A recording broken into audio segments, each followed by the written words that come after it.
Hi again, everyone. This video is sponsored by contribution from Anonymous, and here's his story. Hello, Ollie. Before I begin my story, I just wanted to say thank you for all you do. I've been watching your videos for almost a year now, and they've really opened my eyes to narcissism. I just sent you a small contribution. Keep up the good work. In this letter, I ask that you keep me anonymous. This is a bit long, so please bear with me. Here we go. I'm the oldest of three boys. I'm in my early 20s and my brothers are in their late teens. Our parents divorced in 2009. My father was forced to move out while my mom kept the house. I was 12 at the time. Our parents had joint custody of us, but we were mostly with our mom because we went to school at her hometown. The narcs in my life are my mother and grandmother. I wasn't going in, It wasn't until going into my teenage years that I knew something was odd with them. To my own shame and disgust, I was my mother's golden child. My middle brother was the scapegoat. My younger brother was more in between. From what I was told, I was expected to be a boy, but my mother wanted girls after me. That's pretty much why she doesn't get along with my brothers, mostly the middle one. As for my grandmother, my mother's mom, she values her wants, needs, and her feelings above everything else. She made my mother her golden child and my uncle, my mom's brother, the scapegoat. Growing up, my mother pretty much did what the narcs do with their golden children. She treated me like a prince, always took my side, and did everything for me. I also clashed with my scapegoat middle brother. In my mind, I always thought I was better than him. Whenever we fought, I always tried to show my dominance over him by bullying him, showing him that I'm the man and deserve respect. The same could be said with my youngest brother, although our conflicts were not as heated as they were with my middle brother. I'd say our worst fight was when he was making fun of me and I got in his face and ripped his glasses off. Then he pulled open the silverware drawer and tried to cut me with a fork. Mom proceeded to call the cops, and we were under house arrest for a month. All of this just goes to show how weak of a parent my mother is. She wasn't capable of handling three kids on her own. After the divorce, she made me man of the house. Whenever my brothers misbehaved, it was my fault. She would sometimes try to call our dad to discipline us, only to be reminded that she chose to be the custodial parent and that it's her responsibility as far as we're under her roof. I started working at 17 for a store. Not surprisingly, my mother made a joint bank account with my name and her name on it. At the time, I just shrugged it off. After a while, I would check to see if there were any withdrawals that I didn't know about, and sure enough, there were plenty. When I told my father and stepmother about this, they urged me to make an account in my name only. I was reluctant for a while because I feared my mother due to her power over me, but I eventually got my own account. She obviously wasn't pleased, but didn't give me hell, thank God. I worked at that store for 2.5 years. I was simply going to work every day and saving money. This is where my grandmother plays a role. I mentioned earlier that she values my mother's feelings and wants above everything. Well, my mother would constantly come to me to ask to borrow money, saying she needed to pay bills or buy holiday gifts. At first, I thought I was just helping out, but the truth is, she and my grandmother would go to the casino at least 2, 3 times a week, and they needed money to spend. What a cunt. That's the reason right there. After a while, I began to say no, and she proceeded to tell my grandmother. Then my grandmother sends me a text message saying how she thought she knew me and guessed she was wrong. Basically saying that I'm a terrible son and wouldn't help his mother. Because you can't go to the casino, you old fucking bat. Wow. You know, Virginia used to make people give her money before she went to took the bus down to Atlantic City or the booze cruise to Atlantic City. She'd go gamble on other people's money every time. Every time. At this time, I was beginning to see through their behavior and I began to distance myself from them. Mind you, I'm still living with her at this point. I started visiting my father more often and realized I'm happier with him. I would spend more of my free time with him just to get away with my mom. Living with her was hell. Every morning I wake up to get a glass of chocolate milk and she would give me shit for not saying hi, good morning. I just couldn't go a day without upsetting her. It was driving me crazy. This past year, I spent Thanksgiving and Christmas with my father. I felt really happy for the first time in a long time. Obviously, my mother and grandmother weren't pleased that I didn't spend the holidays with them. They were upset that I didn't even walk up to their door and say hi when we were picking up my brothers from them. Then, in early January this year, my grandmother sent me a text one night, but I forgot to answer. The next day, I was working at the store, and she shows up and confronts me on why I didn't answer. Hello, I'm your grandmother.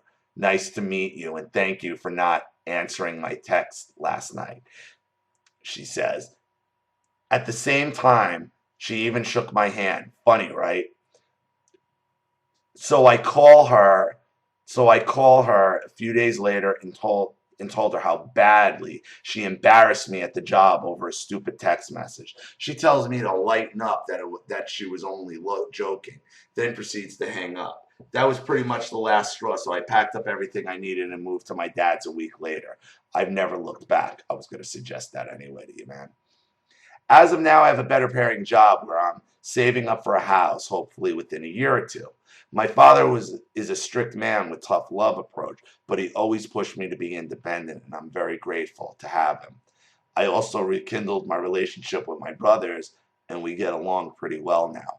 They still live with my mom because they're still in school, but my middle brother graduates this year. I have maintained contact with my mother and grandmother. I have maintained no contact with my mother and grandmother since leaving them. There's a good chance that I'll see them again at my brother's graduation, but I'll keep my distance. I would like to hear any thoughts on this because I love your straightforward approach. I hope I'm doing everything right here so I can live independently and not have to rely on anyone.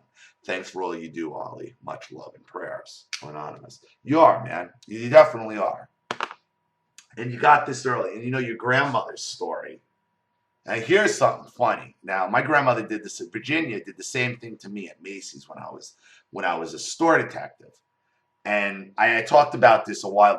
She had fucked us over on an engagement gift. Said she was gonna buy a microwave, ended up buying a toaster. I'm like, you know what? Fuck this.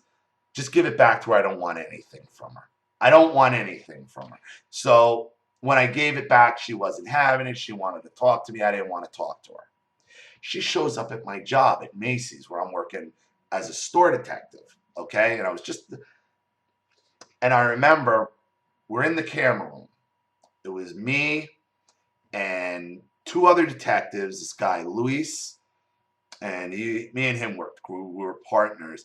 And a chick named, was it Anita or was it Tara? Anita had to had to have stayed on cameras, and probably Tara. No, it wasn't Tara. It was that kid Sparky. He was retarded. That's right. He was an idiot.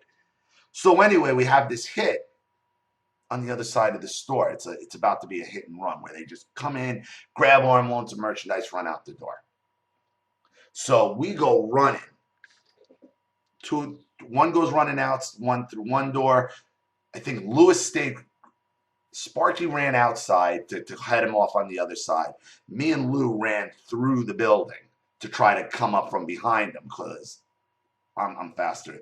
I'm better coming out from behind you than trying to tackle you because of my speed. I could just come up from behind you.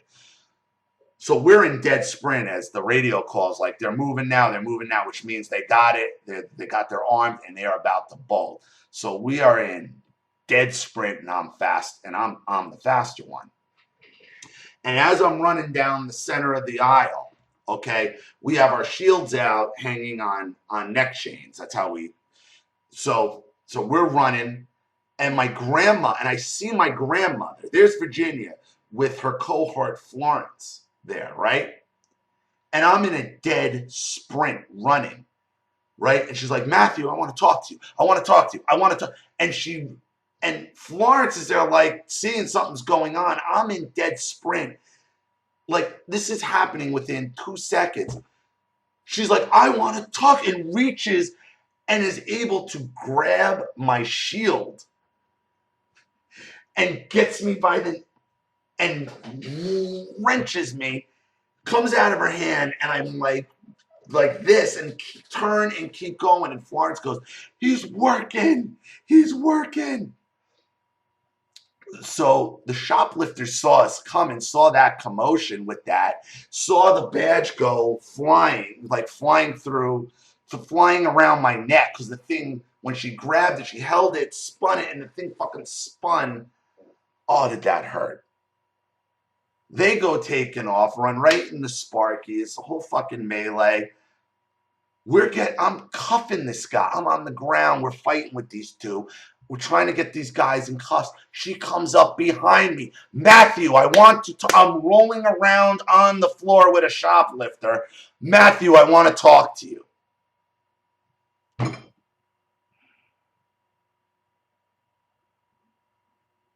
You can only go no contact at that point in your situation, my friend. Because if she's going to show up at your job, she'll show up anywhere. And it would only escalate. Now, as far as your mother is concerned, post-divorce, honestly, you're giving me some hope with my own daughter that, you know, it's gonna work back. But you're doing the right thing, man. When things started, you didn't even think about it as a kid, but when things started going wrong, you should have asked to go live with your dad then.